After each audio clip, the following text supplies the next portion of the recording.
First, welcome to Sendamari channel. இன்னைக்கு நம்ம exercise 3.2ல second problem, fourth subdivision, fifth subdivision, sixth subdivision பார்க்க போறோம்.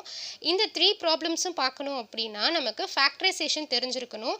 Already 4 methods of factorization நான் explain பண்ணியிருக்கேன். உங்களுக்கு factorizationல டவுட் இருந்துச்சுன்னா அந்த வீடியோவை பார்த்துட்டு வாங்க. ஓகே? ஸோ இங்கே வந்து நம்ம ஃபோர்த்து ப்ராப்ளம் ஃபஸ்ட்டு பார்க்க போகிறோம். பி ஸ்கொயர் மைனஸ் 3p + 2 கொடுத்துருக்காங்க. இதில் பி ஸ்கொயர் அதாவது ஸ்கொயர் டேர்முடைய கோஎஃபிஷியன்ட் லீடிங் கோஎஃபிஷியன்ட்டையும் கான்ஸ்டன்ட் டேர்மையும் மல்டிப்ளை பண்ணிக்கணும். ஸோ 2 1s are 2 அதை எடுத்து இங்கே எழுதிக்கணும். ஓகேயா? நெக்ஸ்ட்டு பி டேர்ம் இங்கே இருக்கு இல்லையா, பவர் 1 டேர்முடைய கோஎஃபிஷியன்ட் எடுத்து இங்கே எழுதிக்கணும் -3. ஓகே, இப்போ என்ன பண்ணணும்னா இந்த நம்பர் வந்து இங்கே இருக்க 2 நம்பரையும் மல்டிப்ளை பண்ணால் கிடைக்கணும். இந்த நம்பர் எப்படி கிடைக்கணும்னா இந்த 2 நம்பரையும் ஆட் பண்ணால் கிடைக்கணும். ஓகேயா? சரி, இது எப்படி போடுறதுன்னு இப்போ பார்க்கலாம். இங்கே 2 இருக்கா, 2 1s are 2, minus into minus plus. Okay, so அப்போ இங்கே நம்ம கிடச்சிருச்சா 2 மல்டிப்ளை பண்ணால் இங்கே பாருங்கள் 2 + 1 3, மைனஸ் சைன் இருக்குது. ஸோ சேம் சைன் இருந்தால் ஆட் பண்ணிவிட்டு அதே சைன் போடுவோம். ஸோ -3. ஓகேயா? ஸோ நமக்கு இங்கே கரெக்டான ஆன்சர் இங்கே கிடச்சிருச்சு. இது நம்ம எப்படி ஃபேக்டர்ஸாக எழுதணும் அப்படின்னா பி போட்டுட்டு ஃபர்ஸ்ட் கிடச்சது -2 அப்படின்னு அதே அங்கே சைனோடு சேர்த்து எழுதிடணும். நெக்ஸ்ட்டு பி மைனஸ் போட்டுட்டு பி போட்டுட்டு -1 அப்படின்னு எழுதிடணும். ஒருவேளை இங்கே +2 கிடச்சிருந்துச்சுன்னா p + 2 அப்படின்னு எழுதணும். ஓகேயா? அப்படி இல்லைன்னா நீங்கள் p - 1 p - 2ன்னு எழுதலாம். இந்த ஆர்டர் சேஞ்ச் பண்ணுறதுனால எந்த தப்பும் கிடையாது. Okay, next p square -4 = p square -4 அப்படின்றத 2 ஸ்கொயராக எழுதலாமா? ஓகேயா? எழுதிட்டோன்னா நமக்கு a ஸ்கொயர் - b ஸ்கொயர் ஃபார்முலாவில் வந்துடுச்சா? a ஸ்கொயர் - b ஸ்கொயர் என்னது? a + b × a - b. Okay, so அதை தான் இங்கே எழுதியிருக்கோம். இங்கே நம்மளுடைய a அப்படின்றது p, b அப்படின்றது 2. ஓகேயா? சாரி, p, இது b இல்லை p.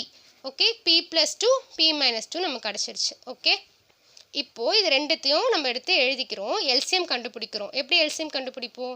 காமனாக இருக்கிறத ஒரு டைம் எழுதிப்போம், ரிமைனிங் இருக்கிறத அப்படியே எழுதிப்போம். இங்கே பார்த்தீங்கன்னா p - 1 அப்படியே இருக்குது, எழுதியாச்சு. p + 2 காமனாக இல்லாமல் இருக்குது, அப்படியே எழுதியாச்சு. இந்த p - 2 காமனாக இருக்குது, அது ஒரே ஒரு டைம் தான் எழுதணும். ஓகேயா? அவ்வளோதான். இதுதான் இந்த எல்சிஎம் இந்த 2 எக்ஸ்பிரஷனுக்கும். நெக்ஸ்ட்டு ஃபிஃப்த் ஒன் பார்க்கலாம். ஃபிஃப்த் ஒனில் என்ன ஒரு டிஃப்ரென்ஸ் பார்த்தீங்கன்னா என்னோட லீடிங் கோஎஃபிஷியன்ட் 2ன்னு இருக்குது. ஆல்ரெடி 1 பார்த்தோம்ல, இங்கே 2ன்னு இருக்குது. அப்போ எக்ஸ்ட்ராவாக ஒரு ஒர்க் பண்ணணும். என்னென்னா இங்கே -6 இருக்குது இல்லையா? ஸோ -6 இருந்துச்சுன்னா இங்கே 2 நம்பரையும் மல்டிப்ளை பண்ணால் -6 கிடைக்கணும். ஸோ -6 எனக்கு கிடைக்கணும்னா -6 1 போட்டேன் அப்படின்னா 6 1s are 6, minus into plus minus கரெக்டாக கிடச்சிருச்சு. -6 + 1 is 5, -5 வரும். ஏன்னா கிரேட்டர் நம்பருடைய சைன் வந்து மைனஸ், அதனால் -5. ஓகேயா? ஸோ ஆல்ரெடி நான் சொல்லியிருந்தேன், இந்த ஃபேக்டரைசேஷன்லாம் கிளியராக புரியலன்னா ப்ரீவியஸ் வீடியோ போய் பாருங்கள், இல்லைனா நான் லிங்க் கீழே கொடுக்குறேன், அதை போய் பாருங்கள். ஓகேயா? இப்போது இங்கே 2 அப்படின்றது தான் லீடிங் கோஎஃபிஷியண்ட்டாக இருக்குது. இப்படி இருந்துச்சுன்னா நம்ம என்ன பண்ணணும்? இதை டிவைட் பண்ணணும். கிடைச்ச ஃபேக்டர்ஸை டிவைட் பண்ணணும். டிவைட் பண்ணால் இது -3 வரும், இது 1/2 வரும். ஓகேயா? அதை தான் இங்கே நம்ம எழுதியிருக்கோம். ஓகேயா? இப்போது இந்த 2 x + 1/2 நம்ம 2x + 1 நம்ம எழுதிக்கலாம். ஓகே, நெக்ஸ்ட்டு 4x² - 36 அதை எப்படி எழுதலாம்? காமன் டேர்ம் இதில் இருக்குது 4 அப்படின்றது. 4 1s are 4, 4 9s are 36. So 4 காமனாக வெளில எடுத்துட்டோம்னா x² - 9 வரும். 9 is nothing but 3². 3² தானே 9, அதை 3² மாற்றி எழுதிக்கிறோம். இப்போ பாருங்கள், இது a² - b² ஃபார்மேட்டில் இருக்கா? அப்போ a + b a - bன்னு எழுதலாமா? இங்கே a அப்படின்றது என்னது? x, b அப்படின்றது என்னது? 3. a + bனா x + 3, a - bனா x - 3. அவ்வளோதான். இப்போ இது ரெண்டுத்தையும் எடுத்து ஒன்றா எழுதிட்டோம். காமனாக இருக்கிறது பார்த்தீங்கன்னா x - 3, அது ஒரு முறை எழுதியிருக்கோம். ரிமைனிங் 4 இருக்குது, எழுதியாச்சு. x + 3 இருக்குது, எழுதியாச்சு. 2x + 1 இருக்குது, எழுதியாச்சு. ஓகேயா? ஸோ இந்த ப்ராப்ளம்க்கு இந்த 2 எக்ஸ்பிரஷனுக்கு இதுதான் LCM. Okay, next 6th one போகலாம். 6th ஒனில் பார்த்தீங்கன்னா உங்களுக்கு 3 எக்ஸ்பிரஷன்ஸ் கொடுத்துருக்காங்க. நம்ம 1/1 சால்வ் பண்ணலாம். ஓகே, ஸோ ஃபர்ஸ்ட் பார்த்தீங்கன்னா 2x² - 3xy² கொடுத்துருக்காங்க. இப்போ இதில் காமன் டேர்ம் பாருங்களேன், இதுலையும் x² இருக்குது, இதில் x இருக்குது, இதில் 2 x × x 2 x இருக்குது, இதில் 1 x இருக்குது. அப்போ 1 x காமனாக வெளில எடுத்துடலாமா? அப்போ இங்கே ரிமைனிங் என்ன இருக்கும்? 2x இருக்கும். இங்கே ரிமைனிங் என்ன இருக்கும்? -3y இருக்கும். சரியா? ஹோல் ஸ்கொயர் இருக்குது, அப்படியே போட்டாச்சு. இப்போ பாருங்கள், ஏபி த ஹோல் ஸ்கொயர்னா ஏ ஸ்கொயர் பி ஸ்கொயர்னு எழுதலாமா? ரெண்டுத்துக்குமே ஸ்கொயர் பண்ணுறோம், அதுதான் அர்த்தம். அதே மாதிரி இங்கேயுமே எக்ஸுன்ற ஃபேக்டருக்கும் ஸ்கொயர் பண்ணுறோம், இந்த ரிமைனிங் இருக்க 2x மைனஸ் 3yயும் ஸ்கொயர் பண்ணுறோம். ஓகேயா? Next 4x minus 6y whole cube. இதில் பாருங்கள் 4, 6 ரெண்டுமே 2 டேபிளில் வரும் காமனாக, அதனால் 2 அப்படின்றத வெளில எடுத்துரும். ரிமைனிங் 2 எடுத்துட்டோன்னா இங்கே என்ன இருக்கும்? 2x இருக்கும். இங்கே 2 காமனாக வெளில எடுத்துட்டோன்னா 3y இருக்கும். ஓகேயா? இப்போ பாருங்கள் ஏபி த ஹோல் க்யூப் அப்படின்றத ரெண்டு டேர்முக்கும் க்யூப் போடலாமா? ஏ க்யூப் பி க்யூப்னு அதை தான் இங்கேயும் பண்ணியிருக்கோம். 2 க்யூப் பண்ணியிருக்கோம், அப்புறம் 2x minus 3y whole cube. Okay, next 8x cube minus 27y cube. 8 அப்படின்றது எதோடைய க்யூப்? 2 க்யூப். 27ன்றது 3 க்யூப். ஓகேயா? அதை தான் இங்கே 2 cube x cube minus 3 cube y cube எழுதியிருக்கோம். ஓகேயா?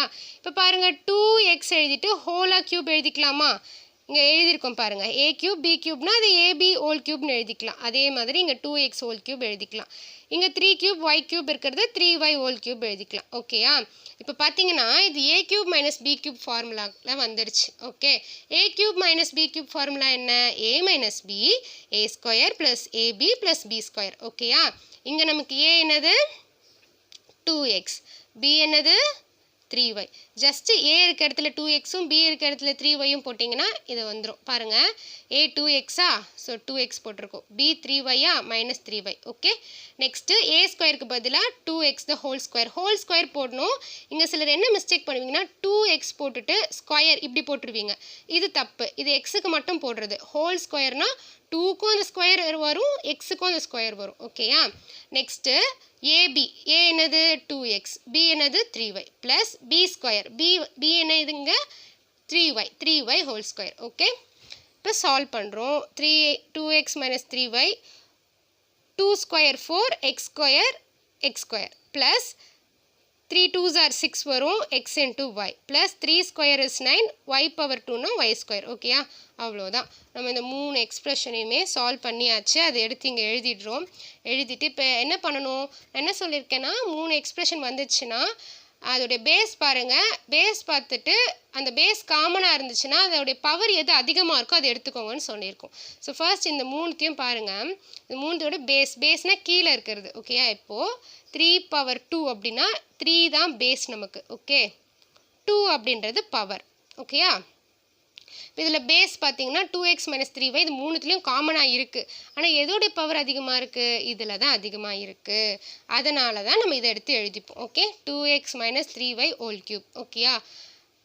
இந்த ரிமைனிங் இருக்கிறத விட்டுருவோம். இது இல்லாமல் X square 2 cube. X square ஏன் எடுக்கிறோம்? இங்கேயும் எக்ஸில் எந்த டேர்மும் இல்லை, இங்கேயும் எக்ஸில் எந்த டேர்மும் இல்லை. அப்போ என்ன அர்த்தம்? இதுதான் அதிகமாக இருக்குது அப்படின்னு அர்த்தம். அதே மாதிரி இங்கேயும் 2 பவரில் எதுவுமே இல்லை, அதனால் இந்த 2 பவர் க்யூப் எழுதுகிறோம். ஸோ இந்த பேஸ் இருக்க மாதிரியான டேர்ம்ஸ் இந்த ரெண்டு இடத்துலையும் ஃபேக்டர்ஸ் இல்லை, அதனால் இதுதான் அதிகம்னு சொல்லி இதை எழுதிடுறோம். ஓகேயா? இப்போ பாருங்கள், 2 க்யூப்ன்றது 8 இன்டூ எக்ஸ் ஸ்கொயர் எழுதியாச்சு. 2x minus 3 cube 3y whole cube அப்படியே எழுதிட்டோம். இதையும் அப்படியே எடுத்து எழுதிட்டோம். So LCM of this 3 expression அப்படின்றது இதுதான் அதோடைய ஆன்சர். ஓகே, இங்கே 3 ப்ராப்ளம்ஸ் நம்ம பார்த்துருக்கோம். ஓகேயா? ஸோ இந்த வீடியோ உங்களுக்கு பிடிச்சிருந்துச்சு அப்படின்னா லைக் பண்ணுங்கள், உங்கள் ஃப்ரெண்ட்ஸ்க்கு இதை ஷேர் பண்ணுங்கள். இது மாதிரி 10th மேக்ஸ் வீடியோ பார்க்கணுன்னா இந்த சேனல் நீங்கள் சப்ஸ்கிரைப் பண்ணுங்கள். இந்த வீடியோவில் ஏதாவது டவுட் இருந்துச்சு அப்படின்னா கீழே கமெண்ட் பண்ணுங்கள். தேங்க்யூ ஃபார் வாட்சிங்.